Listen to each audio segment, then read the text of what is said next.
Have you ever sensed that strange feeling that someone close to you, despite acting distant and reserved, might actually be harboring deep feelings for you? Carl Jung's analytical psychology suggests that contradictory behaviors often reveal what we most try to hide. A sudden withdrawal or seemingly inexplicable silence can be the truest signs that someone is falling in love, wrestling with emotions they don't yet fully understand. Often, the stronger the emotion, the more intense the pull toward emotional retreat, serving as a mechanism for protection and inner reflection. What if his distance isn't coldness, but the hidden signal of genuine affection? I invite you to reflect and comment below with confidence. I deserve to clearly understand who is falling in love with me. From Jung's perspective, every human behavior is shaped by unconscious content seeking symbolic expression. When someone appears distant, especially in a romantic context, they may be experiencing an internal conflict between their conscious desire and unconscious aspects of their psyche. Jung called this the tension between the persona and the shadow. The persona, the social mask we wear to be accepted, tries to maintain an appearance of control and rationality. Yet when passion begins to surface, it touches deeper, more vulnerable parts of the self, particularly the shadow, which holds everything a person doesn't recognize or accept in themselves. Distance, then, can be a defense against the threat of revealing authentic emotions that clash with one's constructed self-image. Moreover, the process of individuation, the Jungian path of self-knowledge and integration, often requires encountering the anima or animus, the unconscious feminine and masculine aspects within each of us. When a man starts to fall in love, especially if he's unaware of this inner process, he may project his anima onto his beloved, creating both fascination and discomfort. In such cases, his withdrawal can clearly indicate that he's grappling with powerful projections, trying to discern whether what he feels is real or an unconscious idealization. So, acting distant does not necessarily mean disinterest, but rather the unconscious protecting the individual while he internally reorganizes his relationship with love and his own psyche. Someone who's falling in love often shows distant behavior that's misread as coldness or indifference. Under the lens of Carl Jung's analytical psychology, this withdrawal reveals a deep psychic struggle, the conflict between ego and unconscious content. The ego, the center of consciousness and apparent identity, is challenged whenever unconscious forces emerge powerfully, as happens in emotional processes involving love. Falling in love confronts the individual with unexpected emotions, uncontrollable impulses, and feelings beyond logic, all originating from the depths of the unconscious. This internal upheaval is often perceived as a threat. In this context, distance is not coldness but a preservation mechanism for the ego. By avoiding direct contact with the beloved, the person attempts to keep their conscious structure intact, protecting themselves from the vulnerability that love awakens. True love isn't neutral. It can dismantle psychic defenses, destabilize the persona, and surface dormant traits and emotions. Distance thus becomes an unconscious effort to control a process that in reality cannot be controlled. The conflict intensifies because the ego wants to preserve its comfort zone, while the unconscious demands transformation. Many men, especially those not emotionally educated to navigate their inner world, experience passion as a threat to their self-sufficiency. This activates the archetype of transformation, calling us to transcend who we are and become something new. Yet the ego resists, expressing itself through silence, withdrawal, or over-rationalization of feelings. Instead of surrendering to their emotions, they try to control them by avoiding the person who triggers them. This isn't lack of love, but an initial stage of internal reorganization. Jung believed that encountering the unconscious is inevitable on the individuation journey, and relationships, especially romantic ones, are among the most potent means for such encounters. When someone enters our life and awakens something profound, they're not merely attracting us, they're activating hidden parts of ourselves. The more these parts are repressed, the more intense the impact. That's why love can feel like a shock at first. The man who withdraws may actually be dealing with that shock in silence. Thus, distance reflects that something deeply true is happening. The ego, which until then directed life with some autonomy, feels threatened by this new force beyond control. And like all unconscious content, love awakens old fears, insecurities, unresolved memories, and emotional wounds. The person who triggers this becomes unwittingly a bridge to healing, but also a mirror of internal conflicts. That is precisely why there's an impulse to pull away. By distancing himself, he tries to preserve the ego's dominance. Yet that withdrawal is also a clear clue that the unconscious is in motion. Understanding this behavior through Jungian psychology is essential to avoid shallow interpretations. Distance is not absence of feeling. It is often the first sign that genuine emotions are being confronted. When the ego feels threatened, it avoids the presence of the one who reveals what's hidden. The only real resolution to this conflict is deepening. When the man decides to face his psyche and integrate what he feels, he stops running, away not just from the person, but from himself. In that sense, love ceases to be an enemy of control and becomes a path of transformation. Distance, then, is a stage, the beginning of the process, not the end.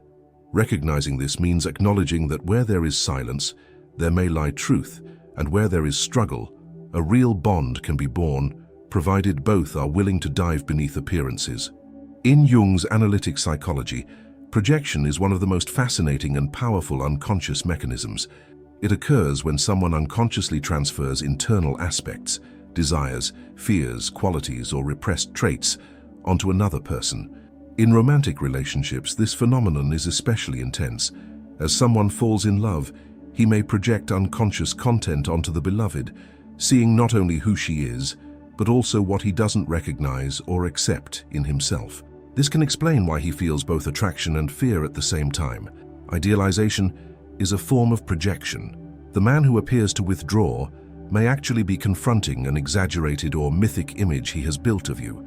He's not fleeing from who you really are, but from the symbolic force you represent within his psychic universe. Unconsciously, he may have projected his anima, the inner feminine archetype, onto you, making your image loaded with meaning that transcends objective reality. You become not just a real woman, but a portal to his soul. That can be profoundly unsettling. When such projection occurs, it awakens desire as well as fear. The fear of losing oneself, of dissolving into the other, of losing emotional control. By projecting an idealized image onto you, he confronts parts of himself that were buried. And the stronger the projection, the stronger the resistance. Distance then arises as an unconscious attempt to escape that force, not because he doesn't like you, but because you symbolize something he isn't ready to integrate into his consciousness. Projection carries its pitfalls. Until he recognizes that he's seeing part of himself in you, he cannot approach genuinely. The fear of disillusionment can be paralyzing, as unconsciously he dreads discovering that the image he projected doesn't match reality. Jung pointed out that every projection process eventually requires a moment of withdrawal, a point when the individual retracts his projections and begins to see the other more clearly. But that moment only happens if there's enough emotional maturity to face what emerges when the veil of idealization falls. Therefore, if he pulls away, he may be caught in that tension between projection and reality. He may be trying to recalibrate his emotions, figuring out whether what he feels is real love or an illusion built from his own unconscious content. This internal confusion can leave him immobilized, leading him to adopt a more distant stance while he tries to decipher what's happening inside him. Painful as it may seem, it's a sign that he's feeling something profound, not something superficial or indifferent. The image he projects onto you can also reactivate old wounds. If he unconsciously associates you with an unresolved past experience, such as an absent, demanding, or idealized maternal figure, the emotional impact will be even stronger. In those cases, he's dealing not just with you, but with an entire inner world that your presence awakens. The fear of repeating old patterns, of getting hurt, or of failing to meet the unconscious expectation he's built can drive him to withdraw. Yet that withdrawal is not rejection of the feeling, but an attempt to cope with its depth. The only way to get through this phase is through awareness. When he begins to recognize his projections and sees you as a real human being, not a fantasy, an authentic bond becomes possible. Until then, fear and fascination coexist, and distance is the ambiguous territory where he seeks to protect himself from something he secretly desires. At this stage, love is experienced as an enigma, and the answer lies in the courage to look inward.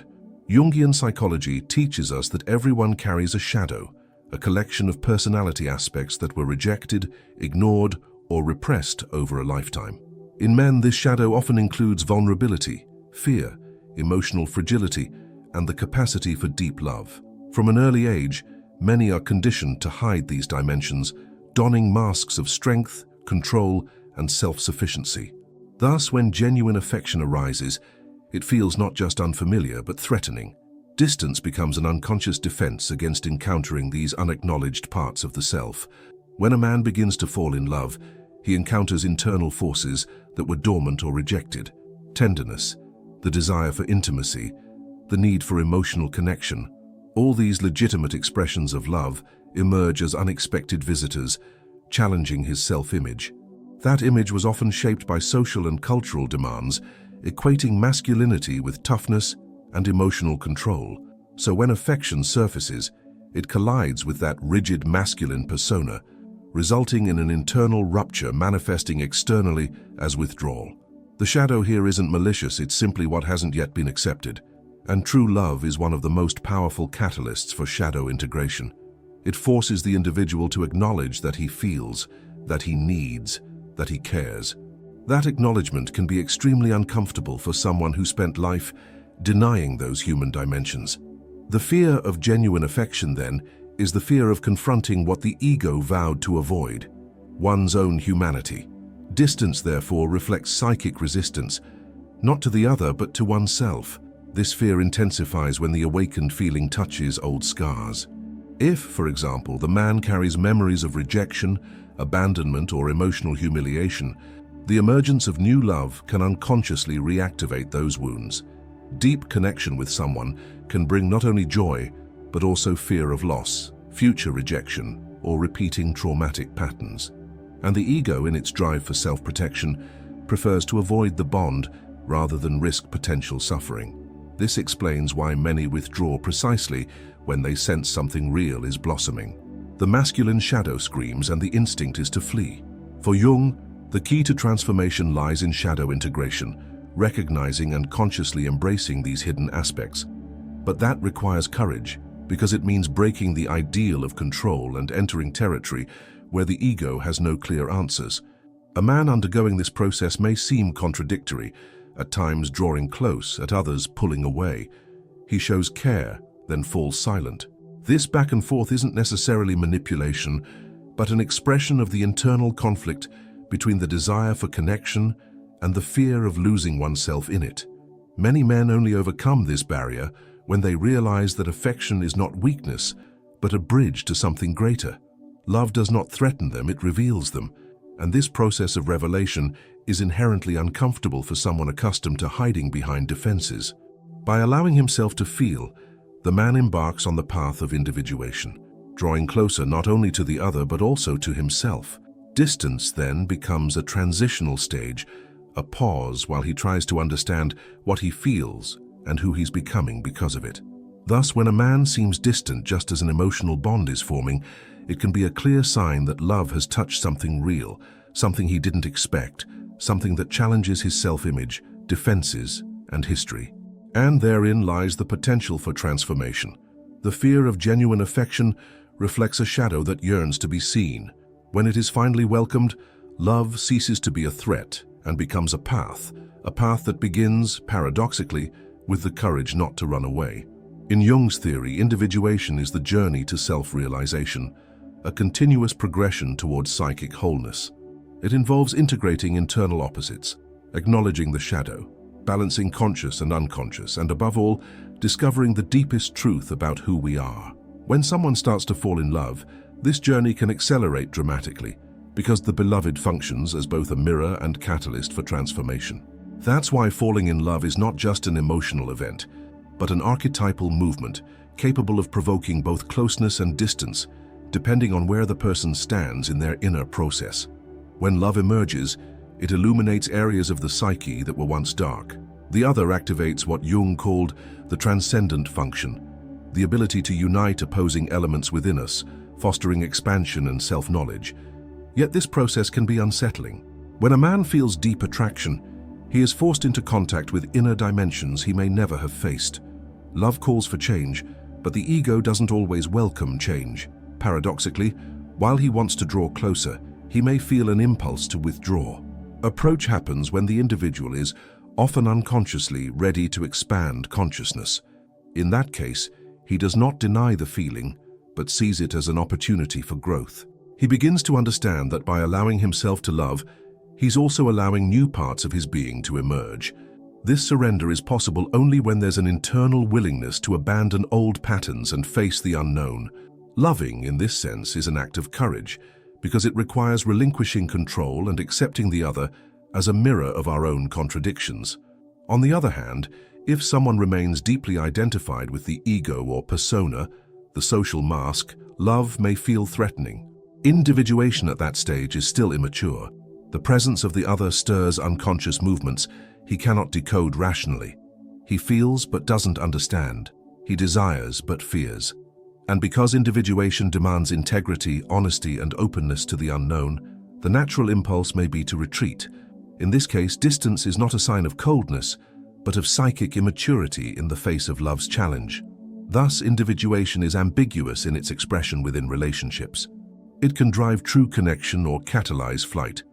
It all depends on how far the individual has progressed on their inner journey. Those living on autopilot, disconnected from themselves, tend to see love as a risk, while those in touch with their inner world view it as a chance for integration. But in both cases, love does not go unnoticed. It provokes, disturbs, and transforms, and external behavior, whether approach or withdrawal, simply reflects this internal dynamic. When a man pulls away from affection, he may be confronting the resistance that individuation requires. He realizes that to truly love, he must relinquish old armors, allowing himself to be seen with flaws, fears, and fragilities. That can be terrifying for someone whose identity rests on denying those parts. Individuation demands truth, as does love. Sometimes distance is the space he needs to work through this new call. He must get a bit lost to find himself again, more whole, more authentic, more capable of love. This withdrawal should not be hastily interpreted as indifference. It may signal that something profound is unfolding within him. Passion, by touching the core of the self, ruptures the ego. At that moment, the individual faces a choice: follow the path of individuation and open to transformation, or return to the safety of the old self and cling to control. Neither option is easy. Both demand confronting one's own abyss. But once touched by love, no one remains the same. The inner journey has begun, and at some point the impulse to reunite is inevitable. Individuation is thus the backbone of conscious love. Understanding this process lets us see distance not as rejection, but as part of a deeper movement of transformation. The man who withdraws may simply be seeking the keys to himself in silence. And if he finds those keys, he may return, not out of need but by choice, because loving after finding oneself is always an act of freedom.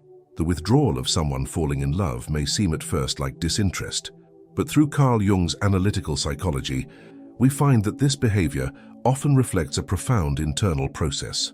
The struggle between ego and unconscious, idealized projections, the clash with the shadow, and the challenges of individuation reveal that distance can be just the surface of a much more complex psychic movement, a movement of transformation. True love pushes us inward. It demands courage, honesty, and integration, and sometimes that scares us. Yet within that restlessness lies the seed of change. Understanding these hidden signals is also a way to respect the other's time and space, and above all to recognize that when love is real, it always finds its way. If this content resonated with you, subscribe to the channel now and turn on notifications. And don't leave without watching the video appearing on your screen. It will deepen your journey of self-discovery even further. Transformation begins with a glance, and you've already started seeing beyond.